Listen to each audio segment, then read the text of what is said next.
Pernah nggak sih kamu merasa gaji baru masuk tapi rasanya seperti hanya numpang lewat? Hari pertama terima gaji, mungkin sempat lega, bisa bayar cicilan, belanja bulanan, dan sedikit buat jajan. Tapi belum seminggu, dompet sudah terasa kosong.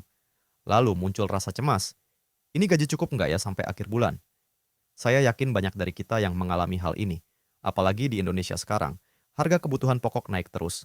Cabai yang kemarin 40.000, minggu depan bisa 80.000. Ongkos transportasi naik gara-gara harga BBM yang juga ikut melambung. Belum lagi listrik, air, dan kebutuhan anak sekolah yang makin mahal. Rasanya gaji yang pas-pasan itu bukan cuma pas, tapi seringkali malah jebol di tengah jalan. Yang bikin lebih berat, kita sering membandingkan diri dengan orang lain. Lihat teman kerja bisa nongkrong tiap akhir pekan, punya gadget baru, atau liburan. Sementara kita masih bingung, mau makan ayam goreng atau cukup tempe aja biar irit. Di momen itu, panik jadi teman setia. Kita mulai bertanya-tanya, salahnya di mana? Kok orang lain bisa terlihat tenang, sementara saya tiap bulan harus jungkir balik mikirin uang? Masalahnya bukan cuma tentang gaji kecil atau besar. Ada orang dengan gaji 3 juta yang bisa hidup cukup, bahkan nabung. Tapi ada juga yang gajinya 10 juta tetap sering berhutang. Artinya, persoalan ini lebih dalam daripada sekadar angka. Dan disinilah banyak dari kita sering tersesat. Kita sibuk menyalahkan keadaan, tapi lupa bahwa ada cara mengatur yang bisa membuat hidup lebih nyaman. Bahkan dengan gaji pas-pasan.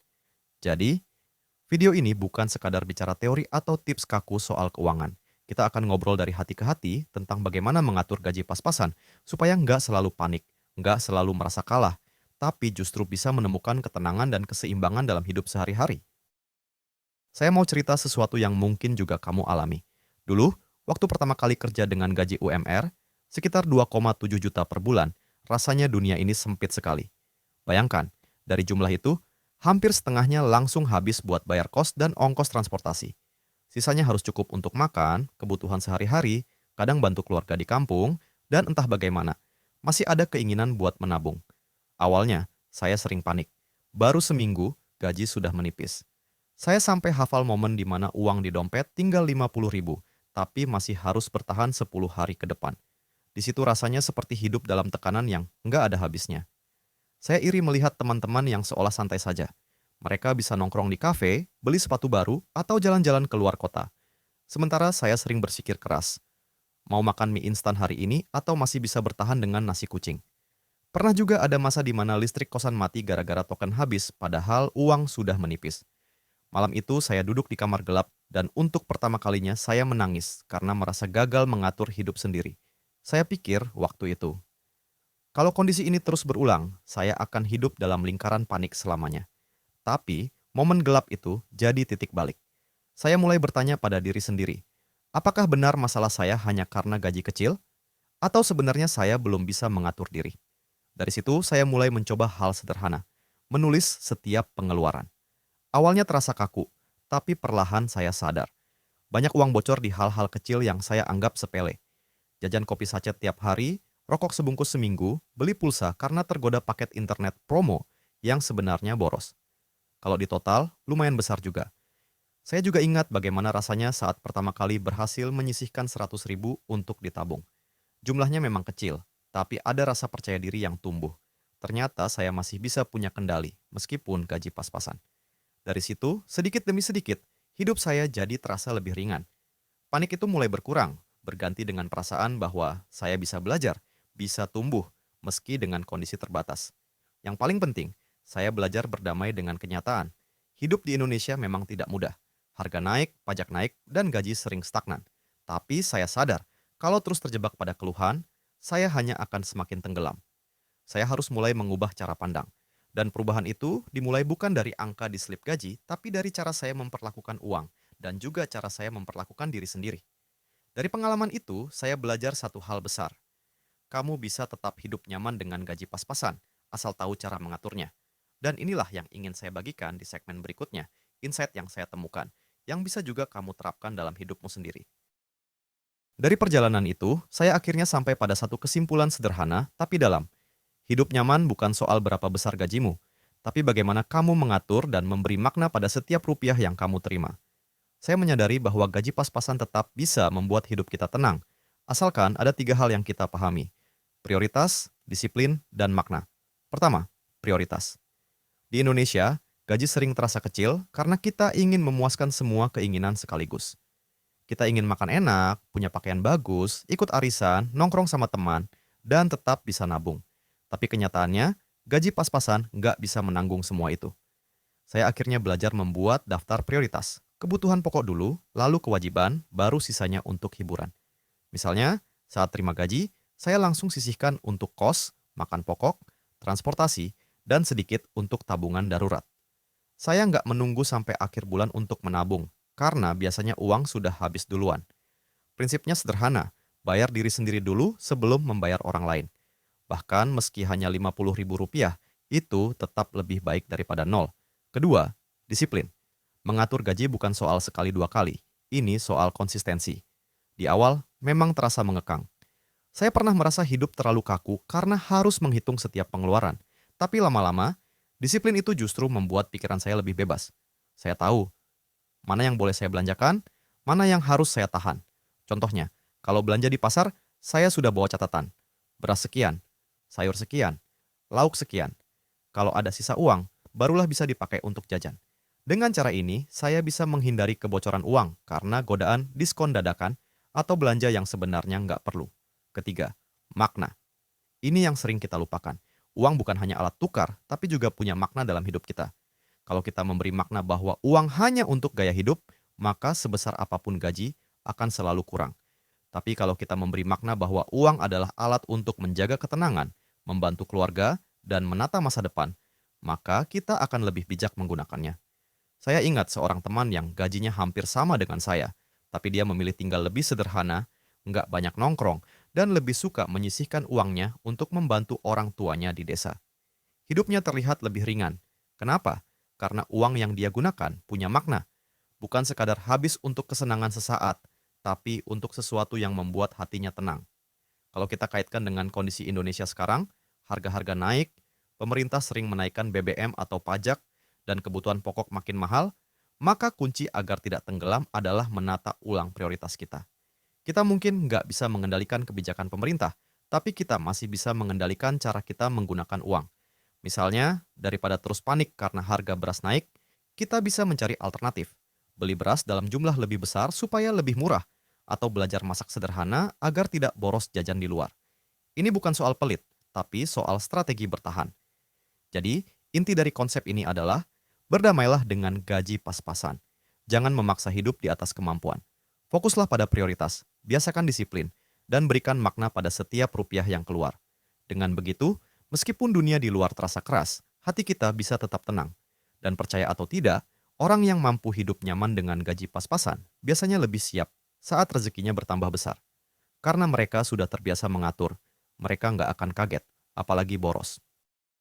Supaya lebih nyata, saya ingin berbagi cerita tentang 3 orang yang saya kenal, masing-masing dengan situasi berbeda, tapi semua punya satu kesamaan.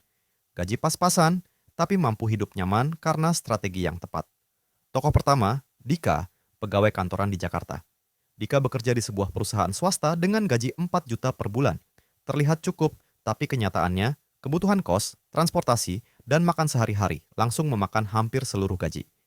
Awalnya, Dika sering panik menjelang akhir bulan, bahkan sampai harus meminjam teman.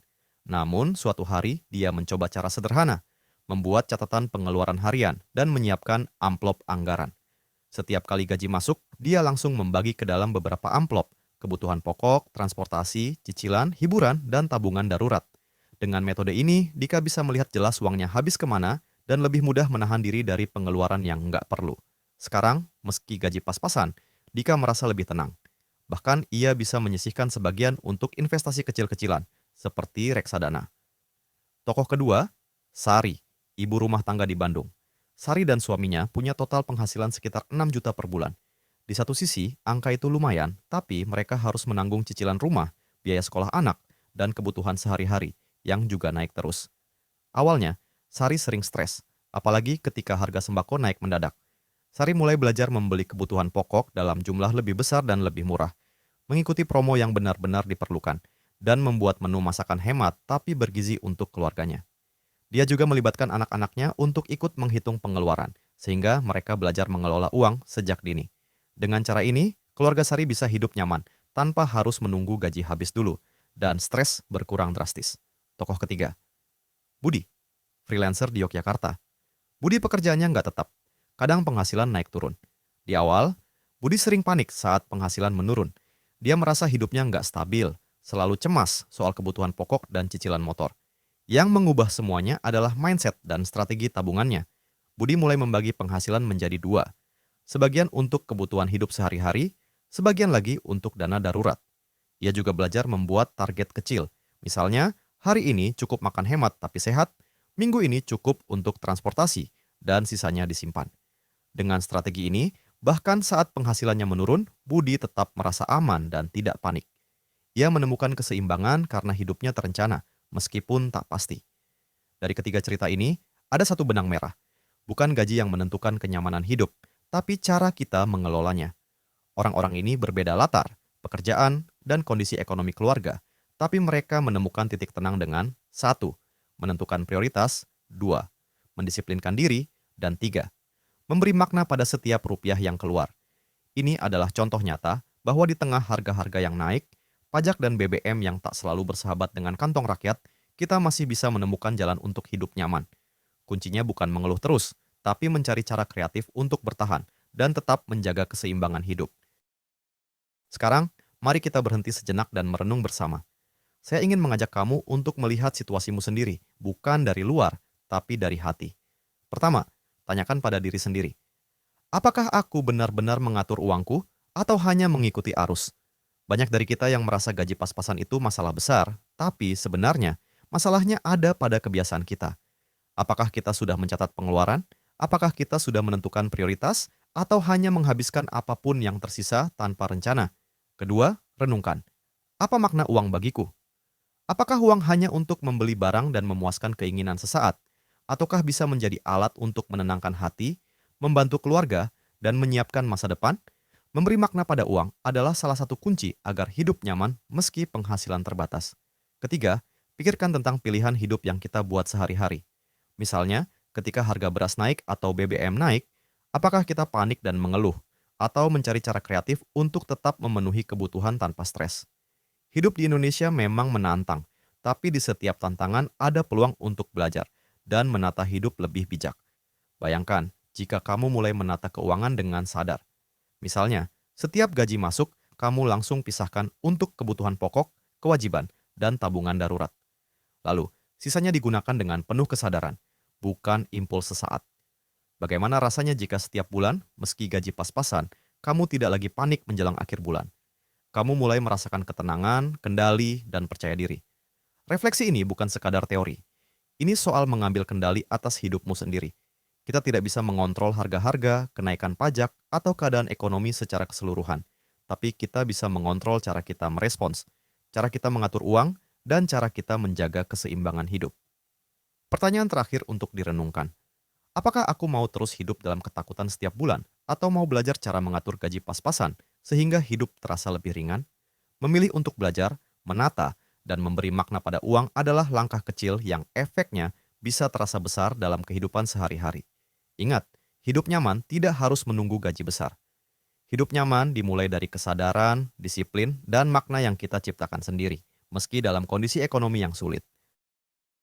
Jadi teman-teman, jika ada satu hal yang ingin saya tekankan dari semua yang kita bicarakan hari ini, itu adalah ini. Hidup nyaman bukan soal besar kecilnya gaji, tapi soal bagaimana kita mengatur, memberi makna, dan menjaga keseimbangan dengan apa yang kita miliki. Kamu bisa hidup tenang meski gaji pas-pasan. Dengan menentukan prioritas, membiasakan disiplin, dan memberi makna pada setiap rupiah, kita bisa mengubah rasa panik menjadi rasa percaya diri. Kita bisa tetap merasa aman dan sejahtera, meski di luar sana harga kebutuhan pokok naik, BBM naik, dan kebijakan pemerintah kadang terasa memberatkan. Hidup nyaman itu dimulai dari cara kita merespons keadaan, bukan dari keadaan itu sendiri. Ingat juga, proses ini bukan tentang cepat kaya atau instan. Ini tentang perlahan-lahan membangun kebiasaan yang sehat, yang akan membuat hidupmu lebih stabil, ringan, dan bermakna. Seperti menanam pohon kecil. Awalnya terlihat biasa, tapi lama-lama akan berbuah dan memberi keteduhan. Begitu juga dengan pengelolaan gaji, konsistensi dan kesadaran akan hasilnya terasa besar seiring waktu. Sekarang, saya ingin mengajak kamu untuk refleksi dan bertindak. Mulai hari ini, Coba catat pengeluaranmu, tentukan prioritas, dan sisihkan sedikit untuk tabungan darurat. Rasakan bedanya. Rasakan kendali atas hidupmu sendiri. Dan ketika kamu mulai melihat perubahan kecil itu, percayalah, hidup pas-pasan bisa menjadi lebih nyaman daripada yang pernah kamu bayangkan. Kalau kamu merasa video ini bermanfaat, jangan lupa untuk like, share, dan tinggalkan komentar tentang pengalamanmu mengatur gaji pas-pasan. Bisa juga berbagi tips sederhana yang kamu gunakan sehari-hari. Dan tentu saja, subscribe supaya kita bisa terus berbagi cerita, refleksi, dan strategi hidup yang hangat, personal, dan berguna. Ingatlah selalu, kita mungkin tidak bisa mengubah semua hal di luar, tapi kita selalu bisa mengubah cara kita menjalani hidup, mengelola gaji, dan menjaga hati tetap tenang. Hidup nyaman itu dimulai dari kesadaran dan pilihan kita sendiri. Terima kasih sudah menonton, tetap semangat, tetap bijak, dan sampai jumpa di video berikutnya.